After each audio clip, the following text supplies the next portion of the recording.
Namo tassa bhagavato arahato samma sambuddhassa. Namo tassa bhagavato arahato samma sambuddhassa.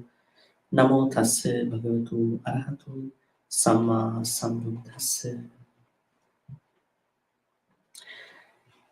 Good evening, everyone, and good morning, everyone. Welcome back to the 23rd talk in our mental health awareness series. In today's talk, we'll be looking at an intersection of many of our lives, especially when it comes to work life, family life.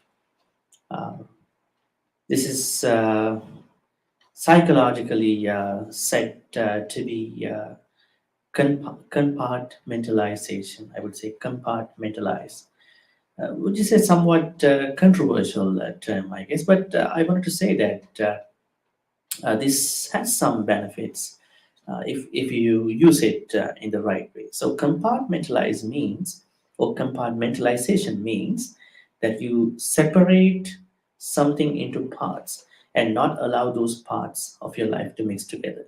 Let's say you have I would say, struggling life, especially let's say your family life in at jeopardy. Let's say your work life at jeopardy, but you don't want to mix up these issues. You are continuing with these two life without mixing them. But keep in mind that you need to consult a psychotherapist or psychiatric person. But for the moment, probably it's kind of a plaster treatment. That means as long as you are looking for a psychologist or somebody like that, this can be helpful because otherwise you will be bombarded with all the negative things of the two, uh, aspects of your life. Let's say your family life is no good, and you had to work uh, when you go to work.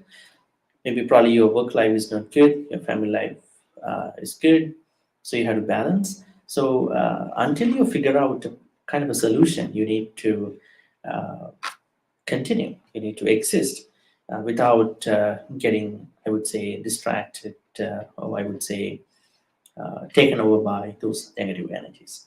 So compartmentalization means that you are, you know, I would say, continuing your life, any aspects of your life until you find a solution without getting taken over by those negative energies.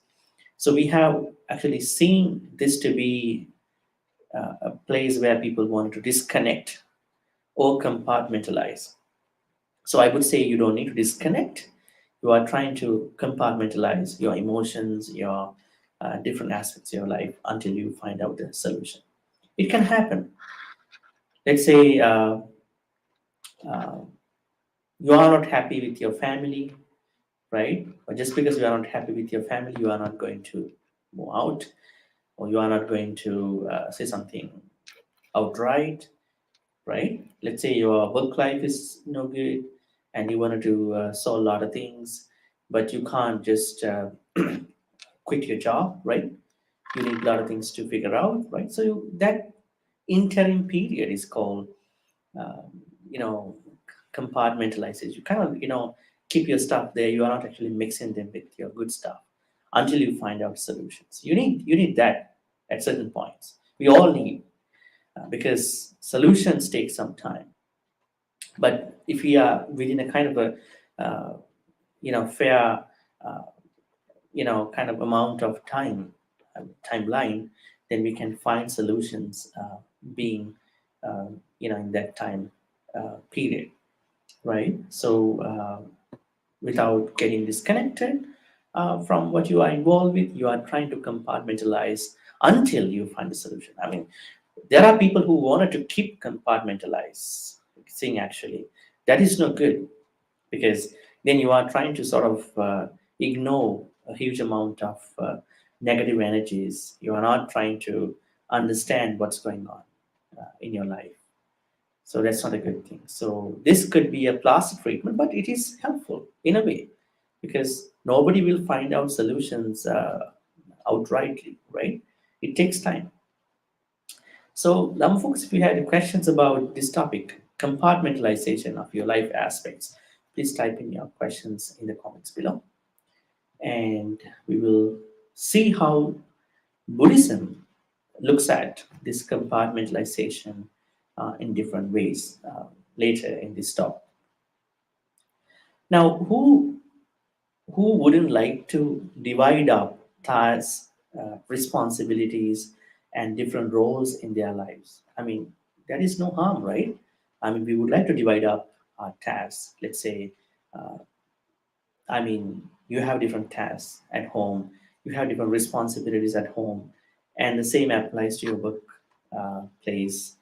Uh, it might apply to other things too. But you're trying to divide up them because you see the balance, you see the comfort, you see the convenience when you divide up properly. But if you don't divide up, you are trying to let everything sort of come on your way, and they will loom on you pretty differently. Sort of, they will, uh, you know, take you over time. So I would say, in psychology, the concept of uh, compartmentalization is something that is introduced in a way to talk about a defense mechanism where someone suppresses their thoughts and emotions. Kind of suppress. I mean, are we supposed to suppress our thoughts and emotions? You might be somebody who might say, I don't want to actually hide my feelings. I don't want to actually hide my emotions and thoughts. I just wanted to say, pretty straightforwardly. I don't actually uh, be somebody who always try to, do things, in absence, behind the scene. I'm somebody who is very, you know, uh, you know, uh, clean-minded. I actually wanted to talk things pretty straightforward. But there are moments and occasions, situations, circumstances where we have to. Probably we are supposed to suppress our emotions in a better way. Is this recommended, approved by the Buddha? Yes. If you can remember one sutta in Majjhima Nikaya, this is called Vitakka Santana Sutta. Now, Vitakka Santana Sutta means you are trying to forming your thoughts. Vitakka means thought, right? Santana means you are shaping. You are shaping, probably reshaping, shaping your thoughts. There are 5 ways to shape your thoughts, as recommended by the Buddha in this Sutta, Majjhima Nikaya 20th Sutta, Vitakka Santana Sutta. Now, we will get into those 5 methods where we find out the fifth to be the suppression about your thoughts, emotions, feelings. We'll get into that, but let's for the moment talk about suppression in a way how we defend our emotions, thoughts, and feelings. In Buddhism, feelings are not emotions. Emotions are not feelings. Those of you who might not understand the difference between these two, I would wanted to uh, explain to you a little bit. Emotion, as we understand, uh, could be a sanya, a perception, because emotions are something that we are experiencing. Probably we are not feeling emotions. Emotions are kind of like known ones that you had before. Probably you are nodding for the future. This is the role of sanya, I would say perception. So within perceptions, you have emotions. You say you had an experience and now you have an emotion about it. So you are nodding that for the moment and for the future. So you are noting your past experiences with different emotions you had, and you are noting your past experiences with present experiences for the future. That is emotion. Then what is feeling? Feeling is something you are feeling at the moment. So there is a difference. But regardless of the difference between emotion and feeling, what you are doing at certain points, is that you may suppress your thoughts, emotions, because when you are into compartmentalization, you are sort of using it to be a defense mechanism to protect you, to protect your emotions, to protect your feelings, to protect your thoughts, because it is not always a good situation that is looming ahead of us, in front of us. We may have to sometimes uh, protect us from the people who might not, give us a good time, who might not give us this positivity in the right way. So psychologically speaking, that this is this compartmentalization, I mean, where in which you are trying to sort out things separately, you are not mixing them up. This is a defense mechanism. So what I understand from this concept called compartmentalization is that it's kind of a plaster treatment until you find a solution. It is not bad, it has both pros and cons, but it is a plaster treatment until you figure out a problem. Have you noticed, have you observed people who wanted to solve problems outright, which might not be practical?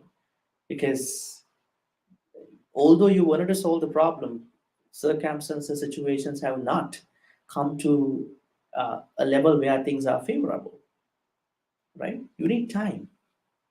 But I'm not saying a time that is not like, foreseeable. We need to have something like foreseeable for the future in getting things solved, in getting problems actually fixed with a plan.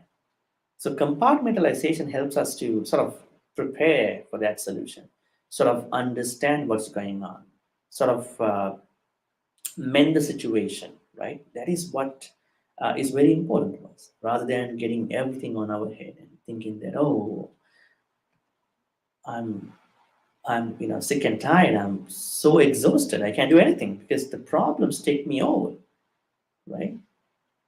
That's why I invite you to think about, is this going to be something that is good for you? If you are having a big time, hard time at the moment, right? Now let's take a look at of the disconnection part. I mean, we don't need to disconnect because we are not trying to ignore people in our life. We wanted to, I would say, be with them, get along with them, but we know the level of uh, sort of friendship, connection, intimacy, right? We have to maintain all that, right? It is sometimes giving us some different vibes when we are with different people, I would say, depending on how you kind of maintain rapport with those kind of people, daily situations. I would say if you do not maintain your sort of connection on a daily basis, things can go haywire, right? At the same time, we are not, you know, sort of growing with those relationships, connections. If you are a child, if you are a son or a daughter, if you with your parents, you should have this connection. Every day you have to maintain it. If you are a parent, you have to do it. If you are a wife, husband, you have to maintain it. Just staying with them will never take you to some developments, right? Just telling that you are the mom, you are the father, you are the son, you are the daughter, you are the relative, you are the XYZ, things won't happen. I mean, the good stuff. You have to maintain properly, right?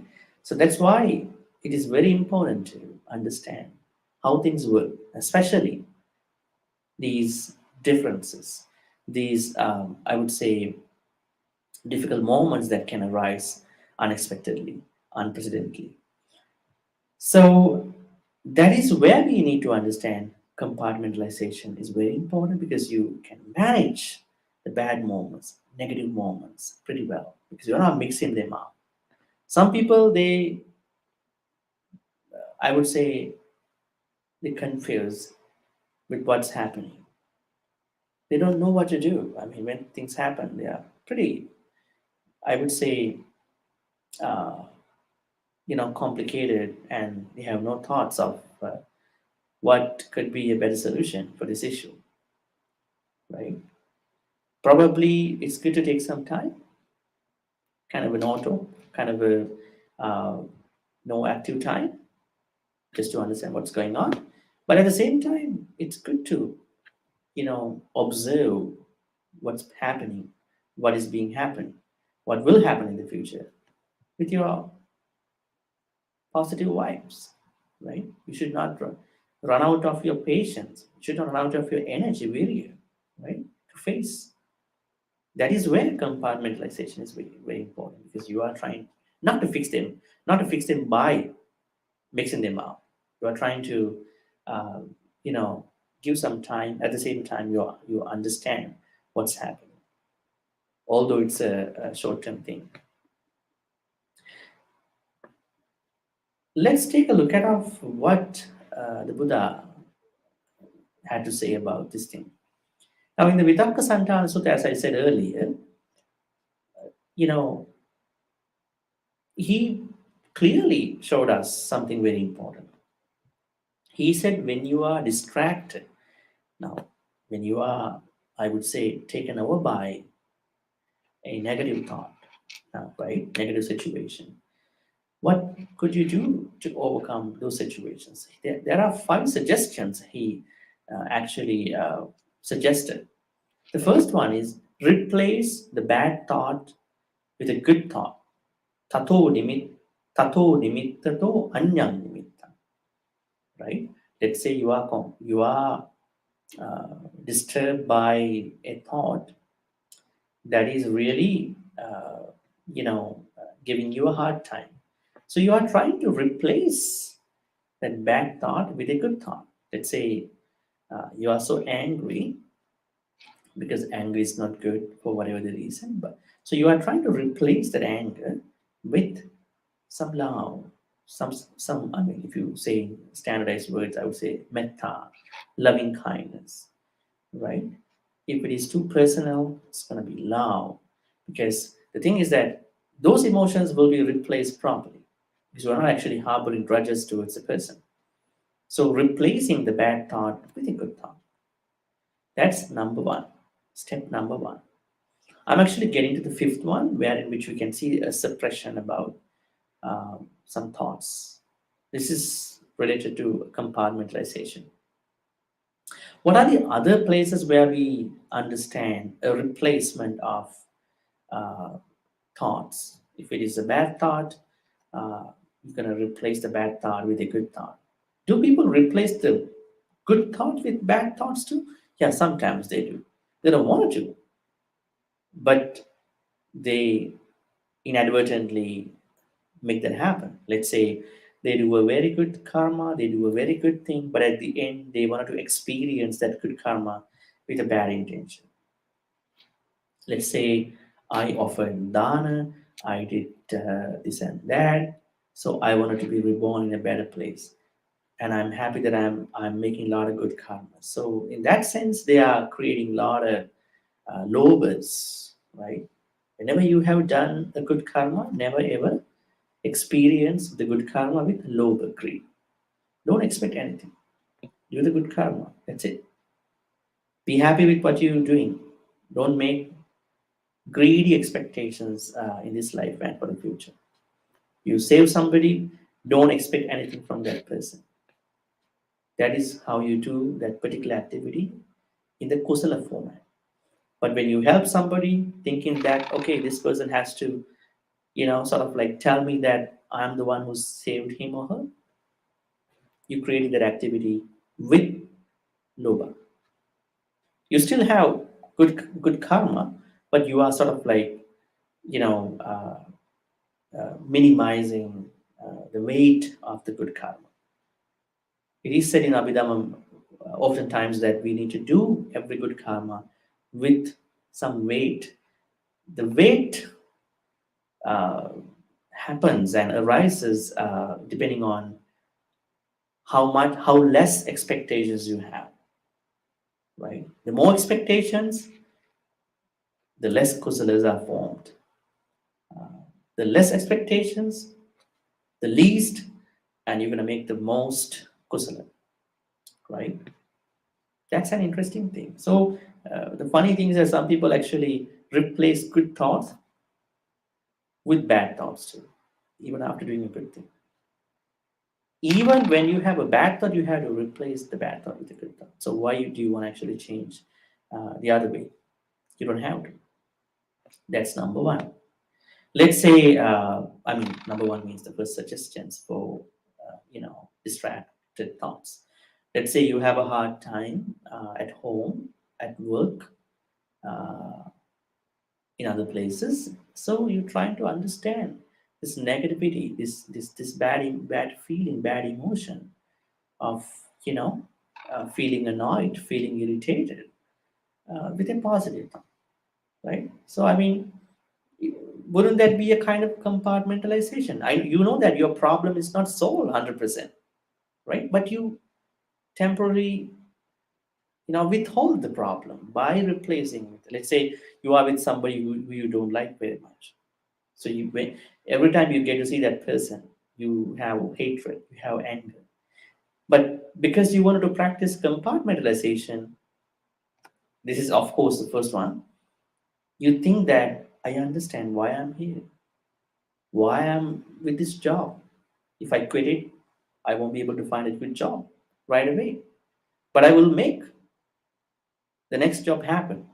I upgrade my skills, I upgrade my other work things.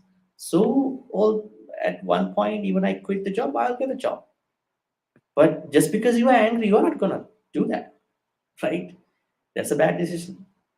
That's gonna be an unwise decision, right? So now you can see a sort of element of compartmentalization, replacement of bad thought with a good thought. Any questions about it, Tama folks? The first step about it. If you don't have, I can go to this second suggestion about compartmentalization.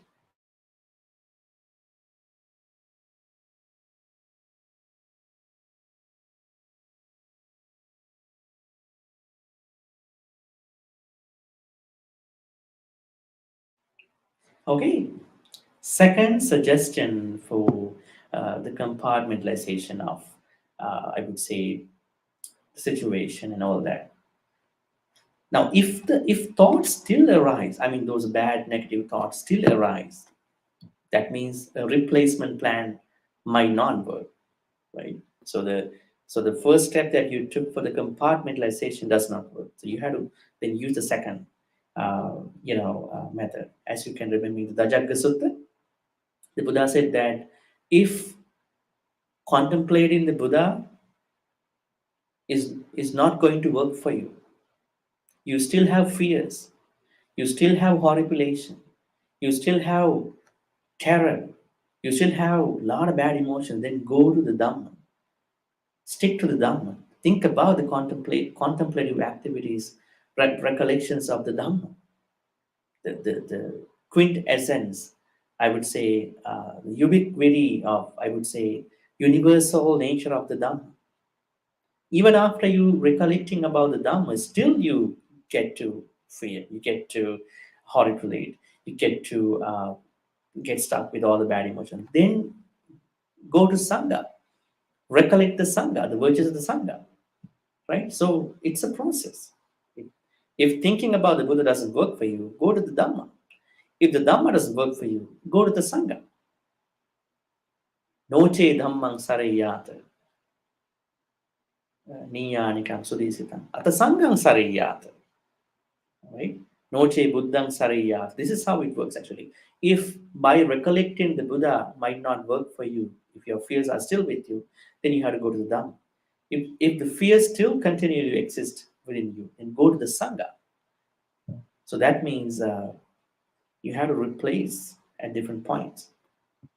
So now, if the thoughts still arise, negative thoughts still arise, I mean, replacement might not work as a part of the compartmentalization, then you could do the second uh, suggestion method to practice compartmentalization. That is to ponder or look at the drawbacks or the disadvantages of the negative thought. Let's say Now you have a negative thought about anger. So you get angry about somebody. Then you give some time about what will happen to me when I'm so angry. My, I'm having heavy breaths. I'm getting sick, and I would say, giving a lot of stress to myself, and I'm wasting my time. Probably the other person who's not even actually thinking about this. And you sleep with anger, you wake up with anger, you eat with anger, right? You talk with anger. What about something that happened in the past? Kind of a unfair situation for you. Still get to think about it, right? So look at the disadvantages of that negativity, the negative thought, the bad emotion, bad feeling. That will help you, even for the moment, even in the short run, right? So this is the second way of looking at this compartmentalization in the sutta. So the first one, replace. Second one is then look at the drawbacks. I would say the disadvantages, dangers of that particular negative thought. It's called manasikata. The third one. Now, if the negativity still continues to go around in you, then you could do another thing. That means you can withdraw your attention. We always have an attention, right? We call it manasikara. What is manasikardam, folks? Have you ever heard about this term? But you know one word actually. Yoniso manasikara. Oh, ioniso manasikara. Yoniso manasikara means your wise attention. Ioniso manasikara means unwise attention. But then, how do we understand manasikara, attention? Where do we see that? In Abhidhamma. In Abhidhamma, there is a whole chapter for Chetasikas, mental factors. It is said that there are 7 mental factors that arise with every thought. Call them Sanya Vedana, Sankhara, uh, Jivitendriya, Ekagata, Manasikara. There's one more I'm missing actually. So Manasikara, that means attention. Even when you do a bad thing, you have attention. Even when you do a good thing, you have attention. When you do a bad thing, you have ayoniso manasika. When you do a good thing, you have yoniso manasika. But here, what you could do as the third step is that you can withdraw your attention about that particular negativity, right? So you are compartmentalizing, right? The moment you are not fixed, you are not mixing up the situation with the temporary stuff, right? So you have no attention towards the bad thing. You sort of like uh, telling yourself that I'm not going to pay attention to this particular thing. That's the third one. Third, I would say, is kind of a compartmentalization about what you are supposed to do. The fourth one is about you know looking at the, I would say, Mano Sankar, Chitta Sankara format. I would say we have couple Sankaras: Kaya Sankara, Vachi Sankara, Mano Sankara. Now, I would say the Chitta Sankara means that the formation of your thoughts.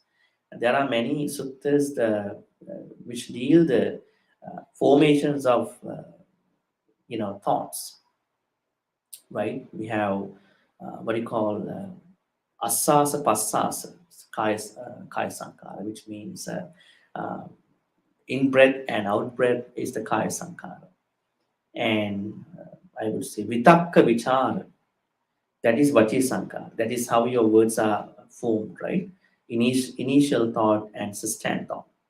And Sanya Vedana, Chitta Sankara, which means perception and feeling. They are the composites of Chitta Sankara or Mano Sankara. Now, if you still think that your negative thoughts are actually looming and lingering and still coming on your way, now you tried replacing, it didn't work. You tried, uh, looking at drawbacks, dangers of the bad thought, it didn't work too. And you tried looking at not giving attention to that. It didn't work too much. Now you have a you have another step to do for compartmentalization. That is to, uh, I would say, still the thought formation, still the march, still the chitta sankhara. The chitta sankhara is what is coming here and there, right? Because of chitta sankhara, there are thoughts popping up in your mind, negativity or whatever, whatever. So if you haven't given any attempt to still your chitta sankharas, then they still keep coming out, right, in you. So why don't you give this try on stilling the thought formation? That means you stilling your what do you call sanya and vedana, your perceptions and uh, feelings. That means emotions and feelings. Sanya means emotions. So you need to still emotions and feelings so that they won't pop up the way that they want. It means you are trying to take over yourself, not that you are letting bad emotions, bad feelings to take you over, but you are trying to strengthen you. You are trying to make you a stronger person with your emotion. That is what you want. That is what we want. Not that external circumstances are going to actually have a good time with us. We are trying to strengthen us, right? A lot of people, they wanted to uh, manipulate, domineer other people. I'm the boss, you have to do this and that. But this is kind of external thing, right? You think what they should do. But if you are an organized person, especially within you, then you will not give a hard time on you, especially with the thoughts.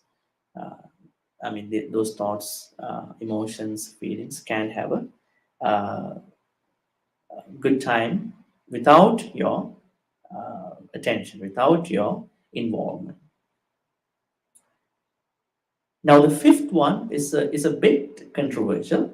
Now, scholars have different thoughts about it. Now, it says that, if none of the previous steps are to work, then you could do something. You could clench the teeth and subdue and beat down the evil mind by the good mind, just as one man may do physical violence to another man. Well, I mean, this is very controversial. Some scholars argue that this is kind of a Jain's thought, because if the Buddha already left the Attakilamathaniyo, self modification, he might not promote this kind of an idea, like clench your teeth. Okay, it's clenched. I had to clench my teeth because negativity is going to take me out. I had to clench my teeth and subdue and beat down the world. I mean, that is a big kind of self modification kind of a thing. So, no idea about it, but it is said that this is the fifth one. Probably somebody can try. Clenching your teeth and subdue, beat down the evil mind by the good mind. Uh, because the Buddha said that you should not struggle with your negativity, negative mind. You just have to understand what's going on, and then you will feel what you are supposed to do. Anyways, these five seem to be good steps to compartmentalize in Buddhism. Any questions, Dhamma folks, while I'm trying to look at compartmentalization in modern contemporary uh, perspective?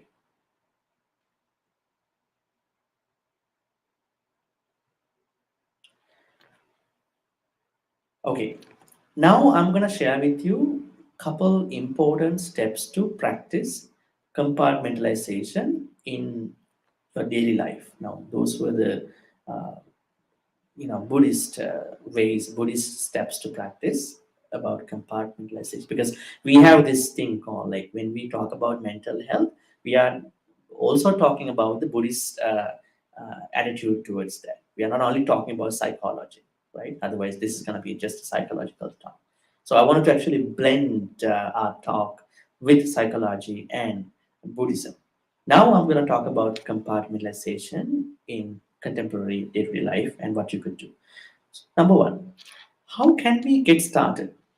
We can get started the practice of compartmentalization by practicing it visually. Now, let's say we all have problems, right? Uh, you know, minor, major problems. Actually, we shouldn't have problems. Problems will arise the way we look at them, right?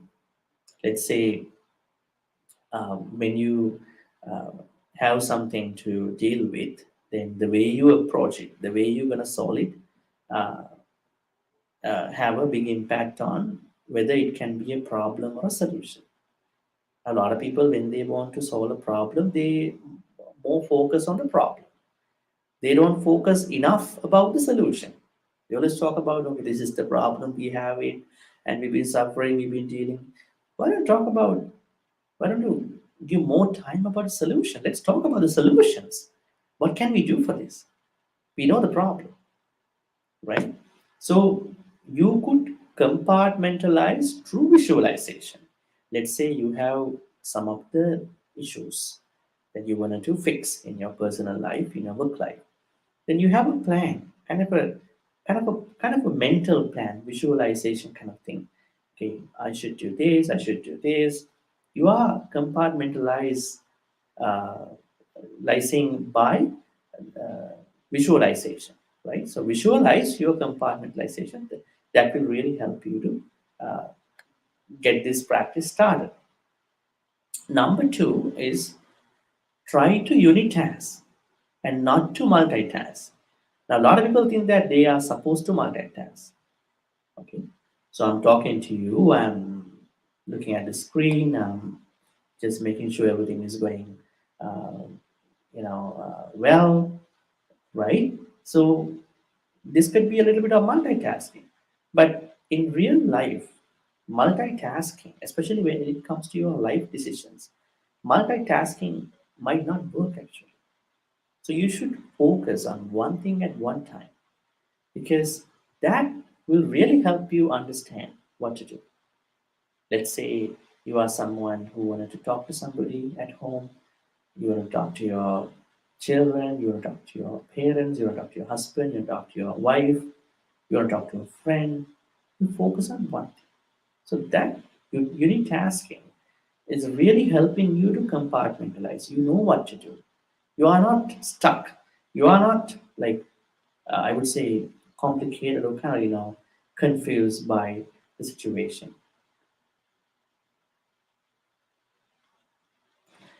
The third thing that I recommend you to practice in daily life about compartmentalization is that you have to understand when you are going within yourself. Now, it is very important to give some self care, right? Now, a lot of people they don't give self care, they don't actually uh, take care of them physically, mentally, emotionally. That is one of the very important things in our series. We should practice self care. You deserve self care. You should take a good shower, you should eat well, you should enjoy, you should deserve freedom from many things. That is something very important to all of us, right? You are somebody who always need to take care of other people. You will do it, but at the same time, you should not forget about yourself. Those of them who wanted to commit suicide, take their life, their problems are not pretty much, broadly seen, actually, looked at. They think that they are sacrificing on somebody, and then that person does not care enough. And then they are probably hating the whole world, right? Whole society. So the problem is that they are not giving enough self-care. They are too much focused on somebody else. So I would say over selfishness and over altruism, they are two ends of the problem. This is, I would say, uh, something similar to self-modification and self-indulgence, overindulgence, Attakilmatani Yoga and Kamsakalitani Yoga, which are the two extremes the Buddha left. Buddha also practiced those two, right? And he understood by himself, these are not leading me to the Nibbana and light. I had to be in the middle. Attakilmatani Yoga, self-modification, was very rampant, very famous, which was practiced by the Jains. The Nigandananda Buddha's disciples were practicing it, even today. and uh, passionate way. Overindulgence was practiced by a lot of materialistic teachers, and it won't take anybody to enlightenment. So we had to be in the middle. We need a bit of, uh, you know, uh, I would say self-care. We need a bit of happiness. Otherwise, we can't, keep the life going. So you need to give some time for self-care. That is the only way. That is one of the ways actually to be a part of the compartmentalization, because you understand that I have to work on myself. Another step is you can simplify what you are working on at any uh, time. Now, simplification is very important. Don't make the life so complicated, because everybody deserves, uh, happiness, simplification. No one's life should be, so much complicated. Probably they may have messed up, right? Our way is to help them out. Right? I don't know how much they have messed up, but they have to understand that they should not be in that mess uh, for a long time. They have to come out of the mess, right? Because anybody can screw up, but the problem is it is very important to bounce back, because resilience is very important, right? So you need to simplify your life. Don't be somebody who is too busy. Like, many suttas Buddha talk about it. Buddha said that appakicho, right? Appakicho, not bahukicho. Where was it mentioned? Karaniyam sutta, appakicho, right? So you are not the person who is too busy. You can make yourself busy, but don't make yourself too busy. That's not good. So simplify your life. That way you are compartmentalize your uh, issues, problems. Because when you spend life with some simple ways, you can easily understand what's going on. You will understand your problems very well. You understand areas where you can work uh, towards, to find out solutions. And another step is focus on what only you can control. Now, probably what you only can manage. You don't need to focus on things that you can manage. You have no control, right? We are always carried away by thoughts that we can domineer, you can manipulate other people, which is not going to be an easy thing, kind of practical. We don't want to. We want to actually manipulate, control others. We need to take care of us, our thoughts, our emotions, our feelings in the first place. So don't give extra time for focusing on you know what you can control about others. You need to give focus, on what you can do towards yourself, especially to figure out what you are supposed to do at any time. And recognize the priorities. I would say understand the most important uh, things to least important stuff. Some people, everything is important at any time, but find out the most important one. uh, I would say most important urgent thing in the first place. Don't go to the least important non-urgent thing at the first place, right? When you are supposed to work with difficult people at home, outside, it is very important to uh, look at the urgency and the kind of priority towards settling issues, right? Let's say there is something that you can solve it next year, but you are so much concerned about it now, which is not a needy thing at this point. You don't need to, you don't have to, right? So in this way, you can practice couple steps. I mean, even in daily life, I would wanted to recap again. You can compartmentalize through visualization. You can focus on one thing. That means you can unitask without multitasking about your life. And you need to recognize and which points at which time you can go within yourself. You can simplify your life without complicating the issues, problems. You can focus on what you can only do to yourself, not like what you can do to other people, because you know you can manage, you can organize yourself rather than trying to organize other people. And you can recognize the most important urgent stuff at the beginning in the first place, or without thinking about the least important non-urgent stuff to fix. There's something that you are concerned about, which is not urgent and super important at this point, right? And another important thing is to create time barriers, right? Time is very important. I think a lot of people screw up with the time, because time is the space where we have to solve the issues. We have to go with the issues. We have to do the plaza treatments like compartmentalization. So if we don't understand the value, importance of the time, then we might misuse the time. We might waste the time. That is a big problem, to at least to practice compartmentalization for a short time. So understand the value of time so that you can create time barriers for different things. So you can actually solve within this time, you can actually behave in this way for this time and all that.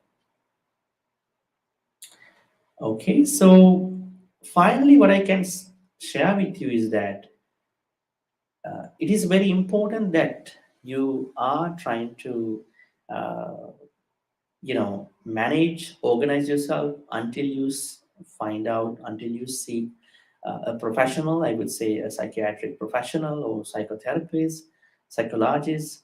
uh, it's very important, because I wouldn't recommend that compartmentalization is the only solution, but it will be a solution until you find out a mental health professional. It's a good thing, because you manage, you organize things, right? Because you sometimes won't be able to see such a person in the first place. It takes time, right? So in this context, what I suggest is that by practicing compartmentalization in the short run, you will become a bit more organized person, a little more ingrained with patience, courage, and then sort of prepared for the worst, so that you are able to approach a mental health professional and then to do something uh, regular, standardized, right?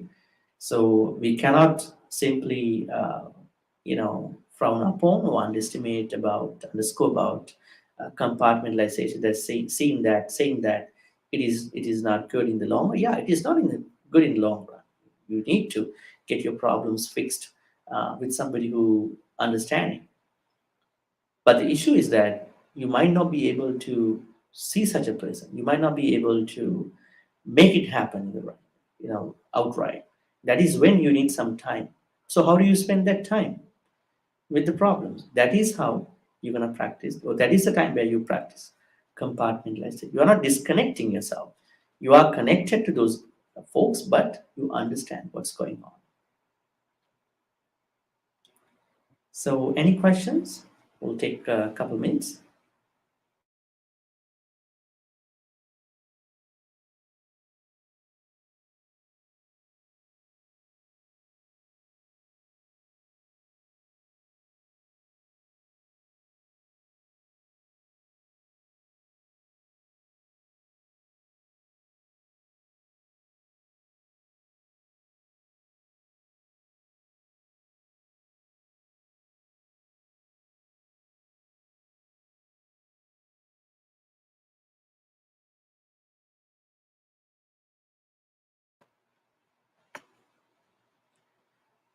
Now, as I connected the Buddhist perspective of compartmentalization from a sutta called Vitakka Santana. This is appeared in Majjhima Nikaya's 20th sutta, as the 20th sutta. This sutta clearly mentions that there are steps that you could follow when bad times occur. Uh, so the other thing is that Buddha understands not each step is ideal at every time.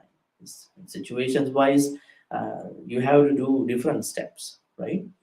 Sometimes a replacement of a bad thought uh, with a good thought will be good, but it might not work oftentimes. It might not work all the time. That's why you need to go to the second level, second step. That is where we talk about to look at the drawbacks of the negativity. There are people who can replace the bad thought with a good thought without looking at the dangers of the drawbacks of the bad thought. If that is also not going to work for you, then you are going to stop giving attention to the bad thing. If that is also not going to work for you, then you are practicing the stilling thing about your chitta sankhara. You're going to still your chitta sankhara, your sanya vedanas, emotions and feel. You're going to still them. You're going to calm them down because that's the root of your thoughts. Sanya vedanas are the ones that create your thoughts, right? And vitakka vicharas are the ones that create your words, verbal part. We call them vachi sankharas. And asasa pasasas, which you call in-breaths and out-breaths, are the ones that create kaya sankhara. This is given in one of the suttas in the Majjhima Nikaya. And then if the attention, if I would say, if giving enough time to calm down your, I would say, chitta sankharas, thought formations, also not going to work, then you will get into a very different practice. I mean, although this is kind of controversial, but it is given in this sutta, it is to clench the teeth and subdue and beat down the evil mind by the good mind. Sort of kind of a activity that you could follow. So I would think that all these things help you probably not to solve the problem 100% completely, but to spend the time with more wisdom. You might not fix the problem 100%, but at least you are minimizing the dangers. You are not giving them to take you off until you find a kind of a teacher or a mental health professional. That's a good thing, right? That's why I was thinking that this is the compartmentalization that we can see in one of the suttas, Vitakka Santana Sutta, Majjhima Nikaya's 20th one. Okay, I see no questions so far. I'll give another 1 minute and then I'll get into the transference of merits. Any questions about compartmentalization and Buddhism today?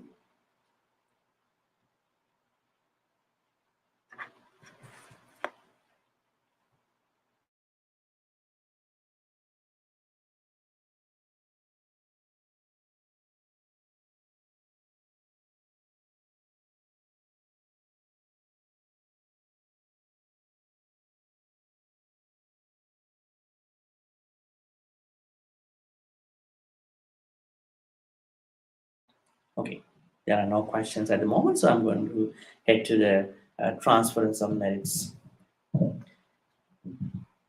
So let's reflect upon all the good karmas we've been accumulating so far. May all the good karmas we've been accumulating be transferred to all the departed relatives who passed away in the name of all of us. May they be happy and peaceful. If they were reborn in a bad place, may they be able to receive all these good karmas and then to be able to be reborn in a better place. If they are already reborn in a better place, may they be able to improve their life standards and then to attain the supreme bliss of Nibbana. Sadhu, sadhu, sadhu. Idammi nyati nang hotu sukita huntu nyatayo. Idammi nyati nang hotu sukita huntu nyatayo.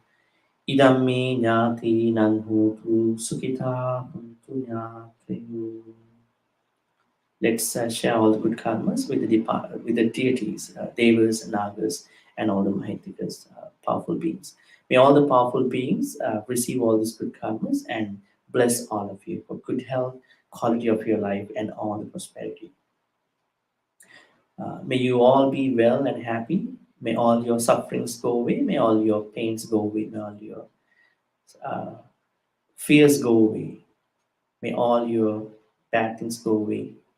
May you be well and happy at the same time. May all the deities, Nagas, and Mahitikas also attain supreme bliss of Nibbana. Sadhu, sadhu, sadhu. Ittavata cha amehi sambatan punya sampadang sabbe deva anumodantu sabbe bhuta anumodantu sabbe sattva anumodantu sabba sampatti siddhya akasattha cha bhummattha deva naga mahindika punyantang anumoditva chirang rakkantu sasanam chirang rakkantu desanam chirang rakkantu tvam sadati. Finally, let's make a great wish. May all the good karmas we've been accumulating in all these ways be helpful for all of us to attain the supreme bliss of Nibbana in this very life. Sadhu, sadhu, sadhu. Abhivadana selis nichang vadha pachayino chattaro dhamma vadhanti ayuvanu sukhang badan ayuvarogya sampatti sangha sampatti mevache ato nibbana sampatti iminate samichatu. Folks, we have an interview coming up this Thursday. It's about uh, COVID-19 situation and uh, helping the community suffering with somebody from Montreal. She was actually I would say shown on TV here, City News on Toronto, and hopefully that you can join that interview this Thursday. Have a good night. Have a good morning. Take care.